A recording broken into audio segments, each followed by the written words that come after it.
It is a crucial week in Washington for President Biden's domestic agenda. Big issues like voting rights, infrastructure, and police reform all face an uphill battle in Congress. With the legislative filibuster still in place, Republicans have veto power over the Biden agenda. Progressives are slamming some of the bipartisan compromise proposals as insufficient. Kris Van Cleave reports. After a bipartisan group of 21 senators backed a compromise on infrastructure, Republicans are calling on President Biden to take the offer. President Biden, if you want an infrastructure deal of $1 trillion, it's there for the taking. You just need to get involved and lead.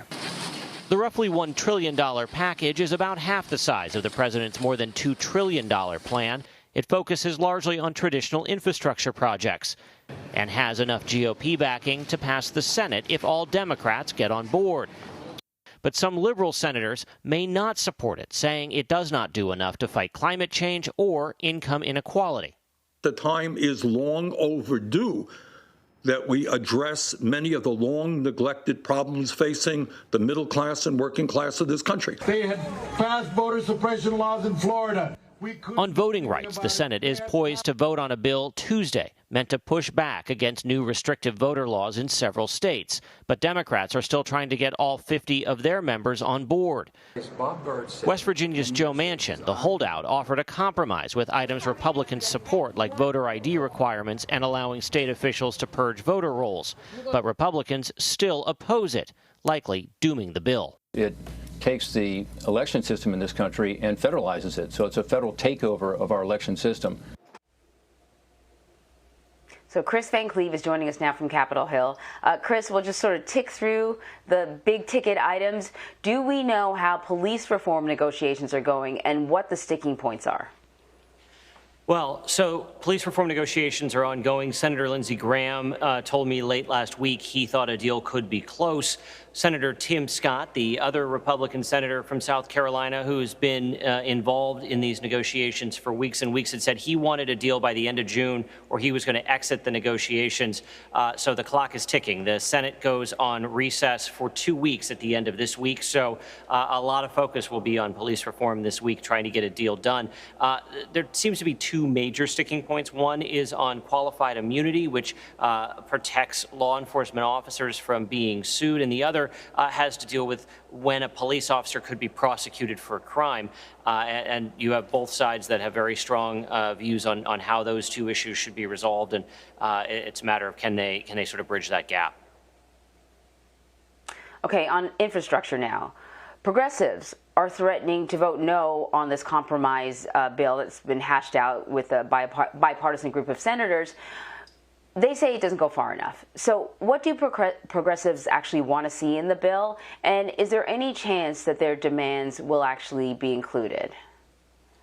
Well, so there are a couple of ways that their concerns could be addressed. One could be an agreement among all 50 Senate Democrats to move forward with a reconciliation package that incorporates all of the things that aren't in whatever the final infrastructure compromise looks like.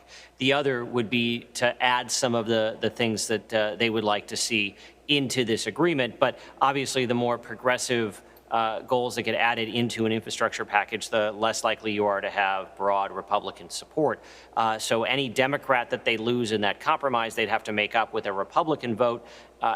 Remember, we haven't heard from the president yet on what he would like to see, any changes perhaps in this bipartisan infrastructure compromise offer. We heard from White House spokesman Jen Psaki this morning that the White House has concerns about some of the pay-fors. They don't want to see a raise in the gas tax. They don't necessarily like the idea of user fees on electric vehicles. They view that as a tax increase on people who make less than $400,000 a year, which is something the Biden administration has said they will not do.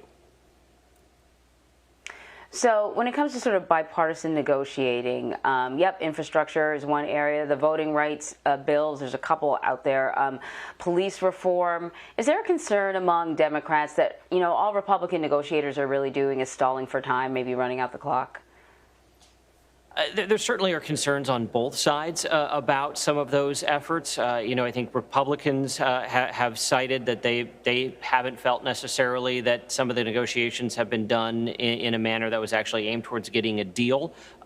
Democrats think back to the Obamacare negotiations, where Republicans drug that out for months. And so there is some skepticism.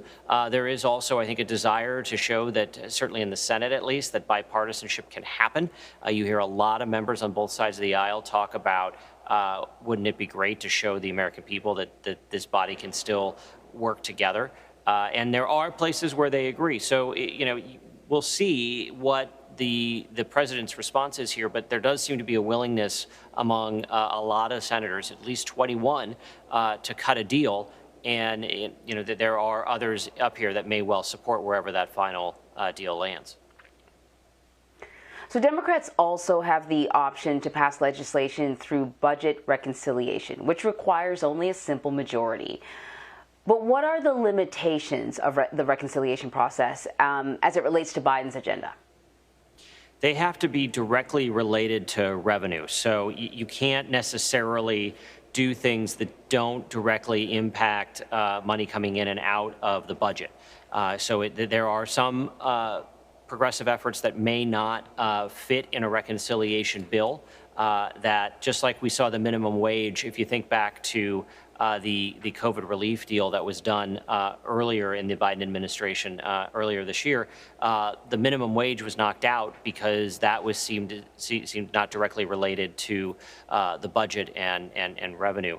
So you may lose some of the things on the progressive wish list if you go reconciliation. It also means it's got to be a bill that all 50 Democrats can support. Senator Sanders is talking about a $6 trillion budget reconciliation package that he's putting together.